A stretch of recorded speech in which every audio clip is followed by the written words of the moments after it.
Semuanya terasa gelap, mencekam dan sunyi.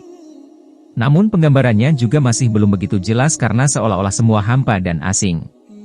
Setelah menempuh kehidupan panjang sebagai manusia, kini jasadnya siap menyatu dengan bumi. Alam kubur adalah alam yang menyimpan banyak misteri dan rahasia. Karena kebanyakan cerita yang tersiar masih simpang siur dan terkadang sulit dipercaya kebenarannya. Para pecinta kumpulan misteri pasti selalu penasaran dengan apa yang sebenarnya terjadi saat jenazah sudah dikuburkan.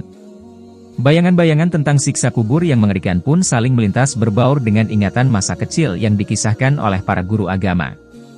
Malam pertama di alam kubur. Isakan tangis dari anggota keluarga yang mengantar jenazah, serta suasana senyap di antara pepohonan di area pekuburan membuat situasi bercampur haru dan mencekam. Tepat selepas langkah terakhir pengantar jenazah meninggalkan makam, apakah yang terjadi? Menurut sabda Nabi, alam kubur merupakan alam pertama dari akhirat. Inilah tempat pertama dari manusia setelah meninggal dan menunggu hari pembalasan tiba kelak. Dalam syariat Islam, jenazah harus segera dikuburkan setidaknya sebelum azan asyar berkumandang. Di beberapa tempat malah bisa segera dimasukkan ke liang lahat asalkan sebelum tengah malam. Selama hidupnya, seseorang mungkin dibuai oleh popularitas dan kekayaan. Tapi ketika ajal sudah menjemput, satu-satunya yang tersisa adalah amal perbuatannya. Menurut hadis Nabi, ada 3 hal yang menemani jenazah ke tempat peristirahatan terakhir, yaitu keluarga, harta benda, dan amal perbuatan. Namun 2 hal pertama akan segera meninggalkannya di pemakaman. Selanjutnya adalah persiapan menyambut sepasang malaikat yang akan hadir ke kubur dan menanyakan beberapa hal. Itulah siksa pertama dalam alam kubur. Dan amal perbuatan selama hidup di dunia akan menjadi pelindung bagi mayat tersebut.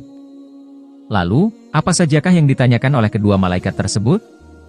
Dan bagaimana sesosok mayat akan menjawab setiap pertanyaan yang disampaikan? Interogasi malaikat. Sepasang malaikat itu adalah Munkar dan Nankir yang memang mengemban tugas sebagai interrogator di alam kubur. Tepat ketika mereka datang, roh akan kembali ke jasad untuk menjawab daftar pertanyaan mereka. Kedua malaikat itu akan mendudukan sosok mayat dan mulai melontarkan pertanyaan. Pertanyaan pertama adalah mengenai Tuhan. Jasad akan ditanyai, siapa Tuhannya? Kalau tak bisa menjawab, jasad akan disiksa dengan perih. Pertanyaan kedua adalah tentang agama. Apa agama dari sang jasad? Kalau masih tidak bisa menjawab, jasad akan kembali didera siksaan. Pertanyaan ketiga adalah tentang Nabi. Siapa Nabi dari sang jasad? Jika masih tak bisa menjawab, siksaan akan kembali diberikan. Jika ketiga pertanyaan tersebut tak terjawab, maka akan terasa hawa panas dari neraka beserta racunnya. Lalu muncullah sesosok pria yang berbau busuk, berbaju compang-camping, dan wajahnya sangatlah buruk. Siapakah dia? Tak lain adalah amal perbuatan buruk dari sang jasad itu sendiri. Amal buruknya telah berubah menjadi sosok buruk rupa berbau busuk yang sebenarnya adalah perwujudan dari sang jasad itu sendiri. Dan neraka telah menunggu kehadiran sang jasad.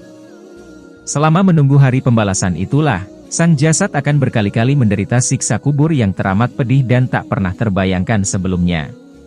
Berbeda kalau semasa hidup sang jasad berbuat amal baik dan bisa menjawab 3 pertanyaan tersebut. Kepadanya dijanjikan surga dan tempat yang nyaman selama di alam kubur.